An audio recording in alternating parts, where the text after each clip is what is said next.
Hi guys, and welcome once again to Curated Logic, where we try and up your brain game. Today, we are doing the final heat of the Trivia app Throwdown, and boy hasn't time gone fast. If you're watching this but have no idea of what I am speaking, go back and take a look at Heat 1, linked in the description below, for a complete explanation of what the Throwdown is all about. But for those who know what's up, let's get into it. Today, Trivia app contenders are the original Trivia Crack, Trivial, Trivia 360, and Intelligent. Time to have a look and see which one of those four makes it into the Throwdown final.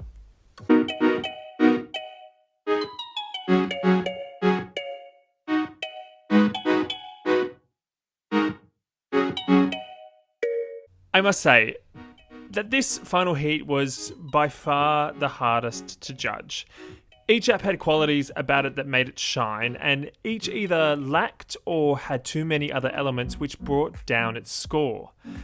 I mulled over this decision for quite a while, but I eventually came to decide, in fourth place, was Intelligent.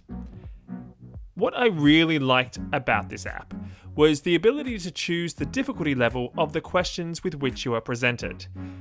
I have been surprised over this process that more trivia apps do not offer this as an option. Sure, you can choose your categories, and as you progress in some apps, the questions do get harder, but I wanted to be able to cater the difficulty level to my needs from the very beginning. The last thing I want is to have to wade through simple questions to get to the challenging ones. And trust me, the expert level on here is challenging. So there is something for you to work up to, as I got no questions correct in that round and would like to come back to it when I have had more time and more trivia training. So I was really pleased with this aspect of the app. But this was actually the only aspect of the app with which I was pleased.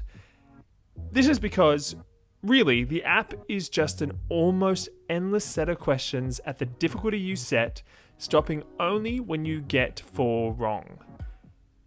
I have no problem with this marathon-style trivia game, but I always feel that it should be an added extra to a shorter experience, so you don't feel like you have to commit a good chunk of time every single time you play. Also, due to this structure, the game interrupted me every few questions to tell me that I had leveled up due to the number of questions I had answered, which was more irritating than rewarding.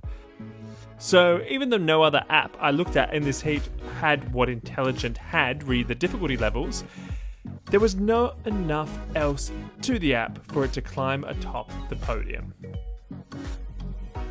From an app that had too little to an app that had too much that was too short. In third place this round is Trivia Crack. Now, as so many of us out there have, I have played many a round of Trivia Crack in my time. However, I was surprised to note that 2015 was the last time I had done so seriously. In the interim, between then and now, a lot has seemed to have changed with Trivia Crack, and I cannot say that it is all for the better. Starting on the good notes, like I have mentioned before, the artwork and playfulness of the app is charming. There is a real sense of whimsy and fun to the design that cannot help but draw you in initially. And the questions are good. They range from the easy to the difficult, blending them well enough to be fun and be able to separate people at different skill levels. I was also pleased to see a number of different styles of trivia games, like mini-games, of which I am a fan. The main problem with Trivia Crack, though, lies in how these mini-games are played. Mostly, they feel too short. Granted, there are games that can be long, as they only finish when you answer a question wrong, but overall, the games stop for another person's turn, because you or others answered the questions wrong, or just because the game is built to be short. I would not mind this generally if there were also included a game that was like a normal trivia game of 10 or so questions that you could play by yourself in order to test your knowledge. By trying to make trivia different, which I am all for, Trivia Crack ignores what a large portion of the trivia community love, a typical run-of-the-mill trivia game. Really, I said that the app had too much, but in reality, it doesn't need to get rid of any of these games, just add one for those of us who like to play trivia the old-fashioned way as well. I should also mention that the app also includes a couple of my pet hates. The first is trying to sell tickets and coins for players to purchase free lives and the ability to be given an answer to a question. I don't mind a lifeline or two, but getting people to pay for these like the app does at prices that, in my opinion, are not worth what you are getting, it really doesn't endear me to the app. Neither did the amount of ads that I had to endure, and the length of these ads. I would be playing a game, and if a game was a little longer, because I had answered a number of questions in a row correctly, after 5 questions, I got an ad. And then after another 5, I got another ad, many of which were 30 seconds or longer. This was just irritating and really disturbed the flow of play. When you put this in with trying to sell stuff at stupid prices, again, it just says to me that people are trying to grab for cash rather than really thinking about what the players would enjoy. The decision between second and first was a strange one. Both of the apps are simple. They both basically provide a typical trivia game with categories you can choose from and different languages to play in. But it was a couple of extra features in one of the apps that pushed it above the other, meaning that in second place ended up Trivial. Trivial is an app that, I think, must be made by the same people who made Quizlet, the winning app from Heat 1. The way the app downloads new questions, the categories it picks from, and the layout and general design of the app are all too similar to be made by another company. So, as I liked Quizlet so much, I also liked Trivial. The questions are good, the design is easy, and the quiz element of the game, although slightly shorter than Quizlet at 7 rather than 10 questions, is still fun. There is also the nice touch of generally asking one question from each category unless you specify a specific category to play. But not all the differences in this app were positive.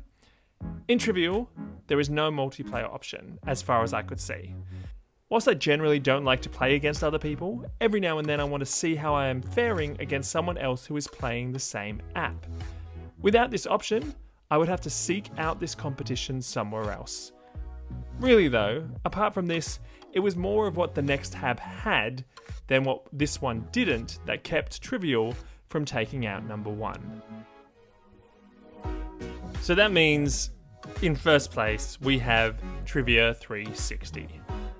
I have been often surprised by the final outcome of some of these heats, none more so than this one, as the difference that gave Trivia 360 the top spot was so simple, but exactly what I was looking for.